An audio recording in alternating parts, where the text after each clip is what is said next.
Hi everyone, I'm Francesca Kennedy and I'm the founder of IX Style. So I want all of you, well, first of all, thank you for all coming out today and eMerge for having me. So I want you guys to take a moment and just close your eyes and think about your favorite place in your childhood. Where were you? Who were you with? What did it look like? So go there. What did it smell like? Who were you with? You can open your eyes. This was mine. This is Lake Atitlan in Guatemala. It's been considered the 8th world wonder of the world. It's been a home to many artists and intellectuals over the years, including Aldous Huxley, who wrote Brave New World, the author of Little Prince, Che Guevara, actress Ingrid Bergman. I could go on and on. This place has inspired some of our greatest thinkers over the years. Lake Atitlan actually means the place where rainbows are born, so imagine this place. 3 beautiful active volcanoes surround it, and at the bottom lies an ancient Mayan civilization that they only discovered a few years ago. It's basically the Mayan version of the Atlantis. So in 2009, this happened to my beloved lake. It almost died. NASA actually called it one of the worst natural disasters to occur because you could see the contamination from space. And this is actually a picture they took from space of the blue-green algae. So how did this happen? So it was a trifecta. A sanitation plant had been wiped out from a hurricane, years of agricultural runoff, and back in the 50s, the government imported a bass that was not natural to the ecosystem, and this bass would eat the other animals that would normally keep this blue-green algae in check. So in 2009, although I was born and raised in Pennsylvania, all of my family is from Guatemala. And so when I returned to visit my grandfather for Thanksgiving in Lake Atitlan, where he lived, I saw this. I saw little girls collecting the contaminated water. So literally, it went from looking gorgeous one night to this. Imagine a lake 3 times the size of Manhattan, completely covered in what looked like sewage water. So I was heartbroken. Not only did my second home become completely contaminated, but this was happening. Children had no other option but to collect this water. And it got worse. I went to the local markets, and they were empty because tourists had stopped coming. So I ran home, and I told my grandparents what I had seen, and he said, Francesca, you have all the answers and power to do something about this. So this is what I decided to do. When people say one person can't create change, I look at them and I say, watch me. My name is Francesca Kennedy, and I'm the designer and founder of IX Style Huarache sandals. IX is the Mayan word for water. For every pair you purchase, we provide clean drinking water to children with a focus in Guatemala, which is where my family's from.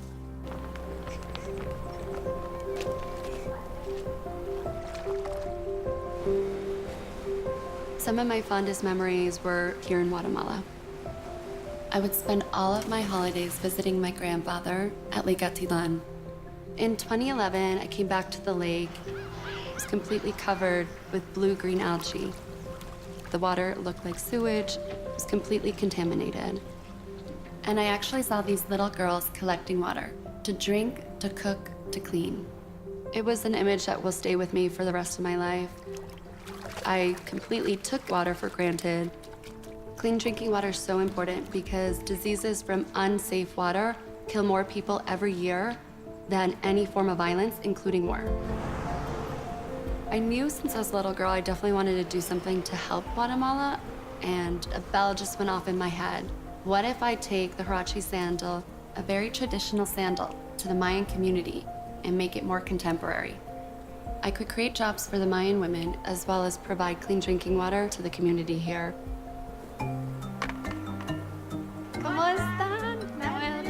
At first, the artisans were hesitant to let me into their communities. So it took about a year of me coming back and visiting with them to gain their trust.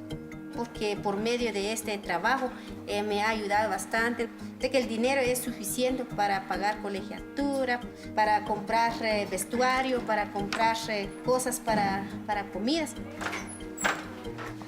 We employ several hundred women artisans as well as a few men who construct the shoe. With the sales of these shoes, we've been able to provide water filters and wells for many families. Dia nulo di ditsil in pergi kapang ni pe kiri dak kuala ya wah gin kiri toda la familia ni pergi kapang pero chequer mahat yatsil, pero kamikele ko filtro yahal mahunchin petakeri porkila. A lot of people probably laughed at my dream or what I thought I could do, but the advice I would give to other women who want to start a business is to just go for it. Don't let anyone deter you. This project has completely changed my life. I have found a deep purpose and I live with passion now.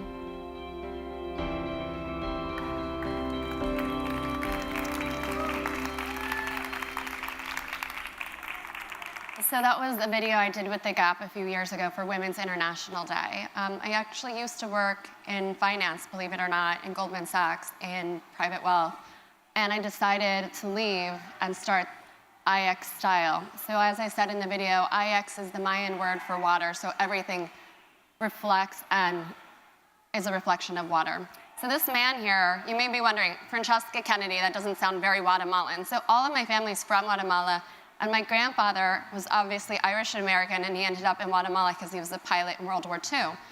One day, his plane was shot down, and he actually lost his left leg. So for him to end up in Lake Atitlan, Guatemala is kind of a crazy story. So imagine it was 6 hours at the time away from Guatemala City. And so he chose to live there, one leg, climbing 100 stairs to get to his house. So when this tragedy happened to me, he had proven to me my entire life that nothing was impossible. He climbed the Great Wall of China, Machu Picchu. He lived in Lake Atitlan. He organized the first hang gliding competition in the world. So he told me, Francesca, you can help create a solution to this situation. So Guatemala's problem is that we actually have the highest malnutrition rate in the Americas and the 4th highest malnutrition rate in the world, which is impossible to fathom. If you go to Guatemala, you know you can throw a seed and it'll grow. It's not about scarcity, it's about infrastructure. So this beautiful lake is the home to 400,000 people who depend on it. And actually they say that only 60% of the lake has been cleaned up. And if we don't clean up the remaining 40%, within 3 years, it will look like it did before. So the Mayan community around Lake Atitlan, there's 14 villages. Some villages can't even communicate to their neighboring villages. There's 26 dialects of the Mayan language in Guatemala. So it's a little bit even more difficult for us to solve this issue when 2 communities can't even communicate to each other. So my solution was, why don't we take the very traditional huarache sandal from Guatemala, create jobs for the Mayan women, and then provide 15% of the profit to provide water filters for communities there. And the thing that we're so proud of is that we employ actually over 1,000 weavers now. And if you guys know Half the Sky, the book, women invest 90% of their income back into their communities versus 30% for men. So if we want to change the world, it's going to start with women. We don't believe in free handouts, so actually the women in the program have to earn or save 10% of the water filter. It's about $30 for the water filter, so it's only a few dollars. And the schools, we obviously give those for free. And this year, not only do we give 15%, we do an annual fundraiser, and I'm so proud to say that 3 weeks ago we had it in New York, and we raised over $100,000. And there you go. So we're so excited because it's going to go directly to the 67 schools around Lake Atitlan to give water filters, but also computer labs, because I know that without education, we're never going to change the situation there. Also, Gap donated $10,000 privately. They never mentioned it to the organization that we support, which was really incredibly kind. We also offset our carbon footprint every year. We work with Ann Halem, who was a CNN hero. And we have a nursery around Lake Atitlan because we know the importance of trees and preventing mudslides, and preserving the lake really comes back to trees and nature. So like I said, we raised over $100,000 for the 67 schools. And the thing we're really excited about is these computer labs. We're going to teach the kids, we are teaching them coding, VR. This was the first time they put on a VR machine. They went wild for it. But also we're teaching them meditation and yoga. We really want these communities to be mindful, and we want to preserve their culture and traditions. We want to provide them with job opportunities, but maintain the culture and traditions of the Mayan community. So these are some of the products that we make at IX Style. We've partnered with Anthropology, Gap, J. Crew, Reformation, Shop Up. Richard Branson was actually one of our first clients, and we did a collaboration with Gwyneth Paltrow for Goop. We've been featured in countless magazines. And when I say we, until very recently, I was a one-woman show with the help of interns. So my advice today, we're here for women in technology. The thing that none of us could have done it, I couldn't have done it without my network. And I think strategically partnering with these people has really helped me. And the person that I'm most grateful for is the woman on here, Alexandra Wilkes-Wilson, who some of you may know, she was the founder of Guilt Group and Glam Squad. And she actually gave me one of the biggest opportunities of my career.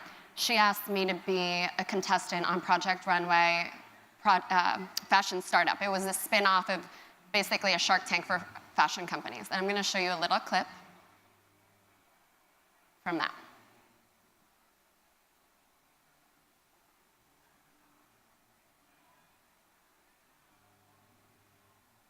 Or we will.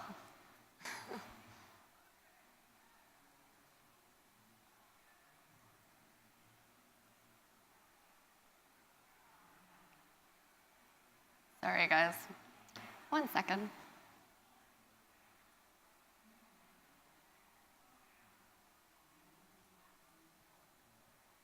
Well, I'll set up the premise while they fix it. So anyways. I'm Francesca. So the show basically was a Shark Tank version for fashion brands, and the panel of judges included Rebecca Minkoff, who's the #1 accessories designer in the United States with over 100 million in sales every year. Gary Wozniack, who does factoring for fashion brands.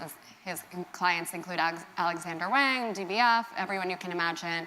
The founder of Birchbox, and Christina Hunsaker, who owns Queenie Bee. So those were the judges, and I went and presented and pitched my company to them.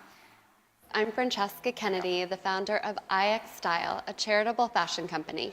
I was inspired to start IX when I returned to Guatemala and I discovered that the lake that I grew up swimming in had become completely contaminated. I knew in that moment I wanted to do something to help them. So I went to the local market and I saw the artisans making these beautiful huarache sandals, and a bell went off in my head. Why don't I update the style, make them more contemporary, create jobs for the artisans, as well as donate a percentage of the sales to provide clean drinking water for the children nearby.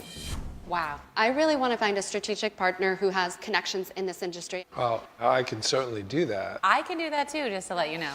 I love the product, and you have huge opportunity to grow. So my offer is my infrastructure, my salespeople, my PR people, my social media team, my fashion expertise, as well as my co-founders, and then $100,000 for 10%. Okay. Well, I'd love. Wait a second. My turn. I also like the product very much. I'm going to offer you $100,000 as well, and I'll mentor you at the same time for 10%. He's just your money guy. No, actually, I'm not just your money guy. I'm a better mentor, though. No. She might need I've design built help. She and needs design help on the financed bags. 10,000 companies. You look at the success rate. You have really good options. I think you are so smart. I'll give you $150 for 10%. I don't know all the rules of retail, but I know how to reinvent the rules. So you're going to get money, you're going to get mentoring, you're going to get everything. You have 3 offers, 3 people who want you. Right. This is called a bidding war. Now, make them fight over you. You also run the risk of losing us. Remember that. So ultimately, I countered and I asked all 3 of them to invest, which they did. And so I'm actually moving into Rebecca Minkoff's headquarters, which is really exciting when I get back to New York. So I always like to show this picture because this is what people think entrepreneurship looks like, but it really is so much messier than this. And for 10 years of my life, I worked in finance. And I wasn't completely satisfied, and I didn't have a deep purpose in life. So I say this to everyone because I know everyone wants to do something meaningful with purpose. You don't have to have the answers right away. It took me a long time to find my purpose in life, and I'm so grateful that I finally did. But just don't ever give up hope. You will eventually find your true calling. So one of the things I always want to tell people is, what is the legacy you want to leave in the world? And something really beautiful happened to me. And it doesn't necessarily have to do with shoes. So you guys may remember this National Geographic cover. It was shot by Steve McCurry. It was probably the most famous, prolific National Geographic cover they've ever done. I went to his exhibit in New York a year ago, and I fell in love with this picture. This man is so happy despite having lost clearly everything in his life except his sewing machine, his livelihood. And this image stuck in my head for months and months and months. And I was like, fine, you know what? God really wants me to work with Steve McCurry in some capacity. So I reached out to him and I asked him to come to Guatemala to photograph the artisans and the people that we help with our water filter donations. So he came about 2 months ago, and we're doing a coffee table book together. And it's something that I'm so proud about. He's going to come back in October again and in January, and then we'll publish it with WIT for next spring. So I know these images are going to last lifetimes after my work is done, right? When I'm no longer here, and hopefully inspire someone else to continue the work we do, supporting Guatemala and trying to cultivate and maintain the Mayan traditions. So here we are, that's me with my Mayan artisans dancing, and I always love to show this photo because we have so much fun together. We laugh, we dance, and we really preserve the culture of Guatemala. What I always like to say and end with is actually Guatemalans have been voted some of the kindest people in the world. We always say, que Dios le bendiga, que le vaya bien, which means may God bless you, may you be well on your travels. So that's what I'd like to leave you all with today. May God bless you and may you go, everything be well on your travels. So thank you so much. And I did want to offer you guys a little discount if you guys are interested in the shoes or bags. You can use the code eMerge30, and you guys can follow us on Instagram at ixstyle, or you can follow me on my social entrepreneurship craziness at My Mama Taught Me Better Than That. So thank you.